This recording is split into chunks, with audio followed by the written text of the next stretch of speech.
Hi. Hello everyone. Good morning. How are you today? Hope you and your family in the healthy and safe. Keep spirit and keep strong. Stay at home. Keep clean.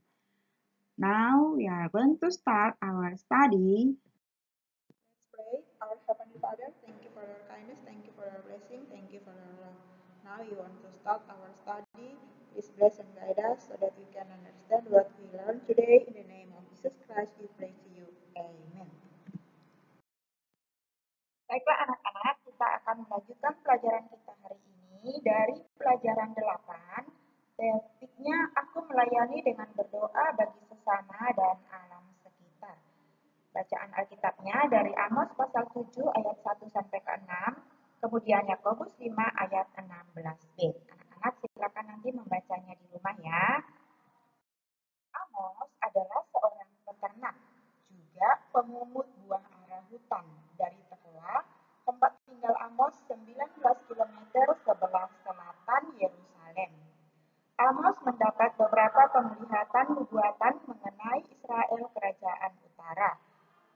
Amos adalah orang awam tanpa status nabi yang resmi. Namun, Allah memberikan kepadanya beban dan pelayanan kenabian bagi Israel yang suka memberontak. Amos artinya adalah terbenam atau beban. Amos melayani pada zaman Uzia menjadi raja di Yehuda dan Yerobeam II raja di Israel.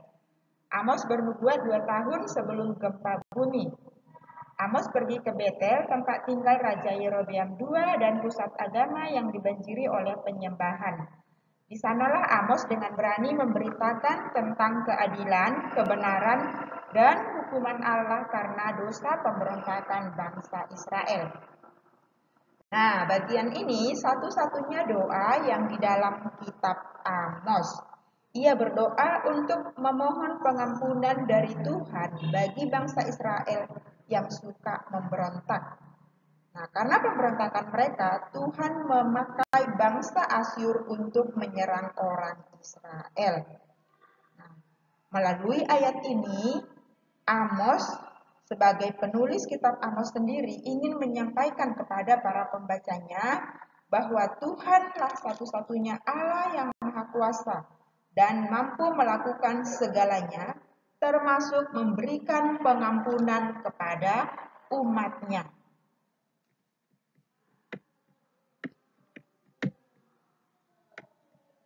Amos sangat mengasihi bangsa Israel dan untuk itulah ia berdoa. Nah, hal yang sama juga tentang doa ditulis oleh Rasul Yakobus di Yakobus 5 ayat 16. Mari kita baca.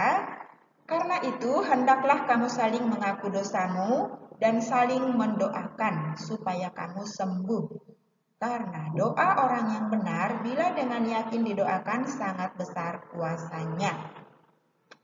Penulis Yakobus sendiri adalah Yakobus yang menjadi seorang rasul. Dia adalah saudara dari Tuhan Yesus.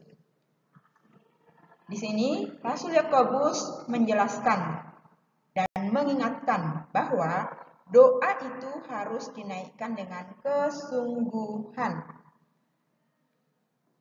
Yakobus sebagai penulis ingin meyakinkan para pembacanya bahwa kuasa doa yang dinaikkan oleh orang yang benar itu sangat berkuasa. Anak-anak, oleh karena itu melalui ayat ini Rasul Yakobus memberikan bimbingan bagi orang-orang percaya tentang bagaimana cara berdoa. Karena kehidupan doa bagi orang Kristen itu sangatlah penting.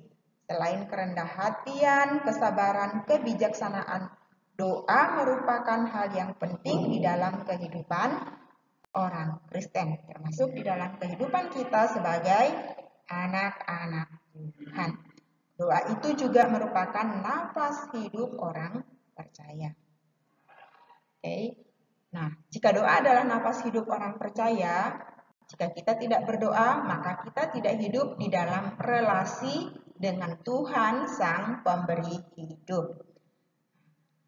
Doa itu sebagai napas hidup dan dengan berdoa kita juga bisa melakukan pelayanan di mana kita mendoakan orang-orang di sekitar kita dan mendoakan sesama kita.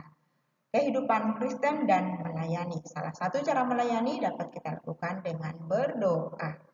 Tuhan Yesus sendiri adalah Allah dan manusia. Dia sendiri melayani kita di dalam rupa sebagai seorang hamba untuk menyelamatkan kita dari dosa.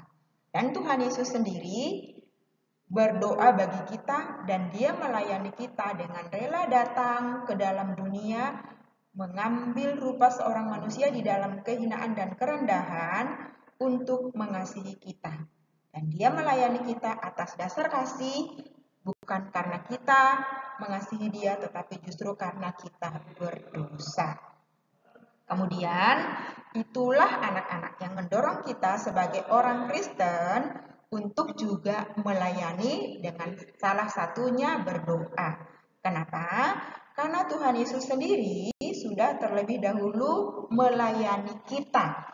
Maka kita melayani dengan berdoa sebagai ungkapan syukur kita akan atas kasih Allah kepada kita yang telah berkorban bagi kita. Melayani juga berarti mendahulukan kepentingan orang lain. Melayani juga bisa membantu orang lain. Melayani itu dapat dilakukan dengan berbagai cara. Banyak cara dapat dilakukan dengan melayani. Dan yang hari ini kita mau pelajari adalah melayani dengan cara berdoa.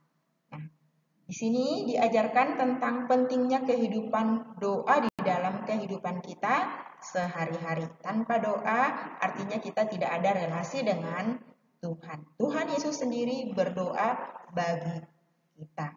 Oke anak-anak, maka dengan ini anak-anak boleh semakin termotivasi untuk berdoa setiap hari kepada Tuhan. Karena kita sendiri telah ditebus dari dosa.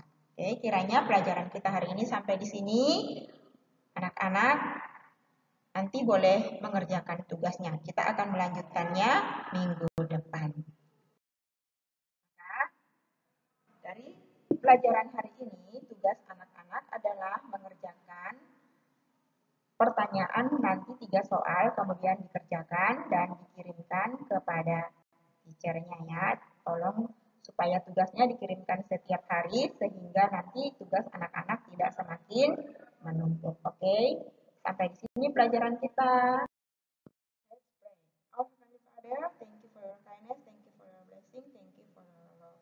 Now we have done our lesson today. Please guide us and help us to obey your word. In the name of Jesus Christ, we pray to you. Amen. Okay, thank you for your attention. See you next time. Keep spirit and keep strong. Stay at home. Bye bye. See you. Cheerio.